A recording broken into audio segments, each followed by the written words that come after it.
Sir काय सांगाल आपण आज एक कंपनी बसलेला आहे का आरोपीला तुम्ही डिटेन केलाय काय नेमका एक महत्वाचं डिटेक्शन आहे झोन 6च्या पथकाकडून झालेला आहे।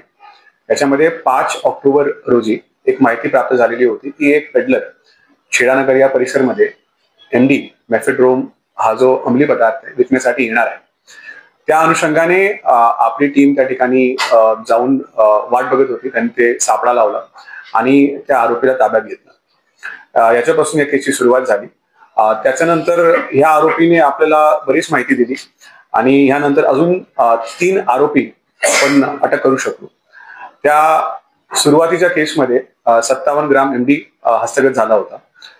PC मध्ये आपण जी विचारपूस केली त्यामध्ये आणखी आरोपींचं नाव निष्पन्न झाला। एक महत्वाच्या आरोपीचं नाव निष्पन्न झाला जो पनवेल या भागाचा राहणार आहे। त्याला ताब्यात घेतल्यानंतर त्याला अंधेरी भागातून आपण ताब्यात घेतला आणि त्याच्याकडून विचारपूस आपण सुरू केली। त्या विचारपूस मध्ये त्यांनी निष्पन्न करून दिला आपल्याला की एक कारखाना आहे ज्या ठिकाणी अंमली पदार्थ तयार केला जातो। या अंमली पदार्थाचा जो कारखाना आहे हा पेल्हार जो गाव आहे नालासोपारा या भागात वसई तालुक्यामध्ये या ठिकाणी आहे। त्या ठिकाणी आपली टीम पोहोचली आणि या आरोपीला त्याच्या माहितीच्या अनुसार या कारखान्याला आपण उघडून सर्व जो पदार्थ ताब्यात घेतलेला आहे त्याच्यामध्ये 6 किलो 675 ग्राम MD हस्तगत करण्यात आलेला आहे।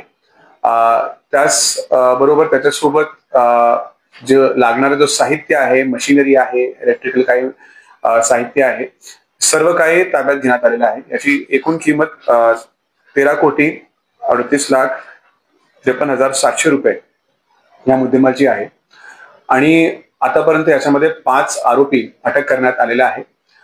पुढील तपास सुरू आहे। याच्यामध्ये आमचा प्रयत्न राहणार आहे की या संपूर्ण जो कारखाना होता या कारखान्याच्या पाठीमागे असणारे अजून काही लोक असण्याची शक्यता आहे, त्यांच्यापर्यंत पोहोचून त्यांना देखील या केसमध्ये आरोपी करून एक भक्कम अशी एक चार्जशीट मान्य न्यायालयाच्या समोर हजर करण्याचा आमचा याच्यामध्ये उद्दिष्ट आहे। संपूर्ण जी कारवाई आहे याच्यामध्ये माननीय CP सर, माननीय जॉईंट CP अरविंद सर, माननीय ईश्रीजन सर यांच्या मार्गदर्शनाखाली ही कारवाई झालेली आहे आणि आपल्या झोन मध्ये ही जी कारवाई आहे ती अशीच चालू राहणार आहे। सध्या बघितलं जे आरोपी होते त्यांचे नेटवर्क कुठे आहेत आणि सध्या कुठे याच्यामध्ये जर आपल्याला आरोपींच्या बाबतीत जर माहिती द्यायची असेल तर एकूण हे 5 आरोपी आहेत। ह्या 5 पैकी जे 3 आरोपी आहेत ते गोवंडी या भागातले राहणारे आहेत।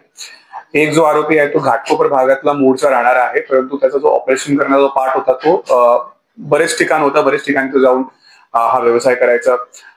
धारावी भाग असेल, मुंब्रा भाग असेल, असं बरेच ठिकाणी त्याचा नेटवर्क होता आणि जो शेवटचा जो आरोपी आहे ज्याने आपल्या कारखान्यापर्यंत नेलेला आहे प्रामुख्याने तो सप्लाय आणि त्याचं उत्पादन ह्या व्यवसायामध्ये होता। वसई भागात त्याचा नेटवर्क होता आणि त्या भागातून हा ऑपरेट करत होता। आणखी काय कुठे कारखाने अशा प्रकारचे आहे आणि तपास त्या प्रमाणात सुरू आहे का काय? या आरोपीकडनं माहिती प्राप्त जी झालेली आहे त्यानुसार अजून असे कारखाने होण्याची शक्यता आहे, अजून आरोपी होण्याची शक्यता आहे।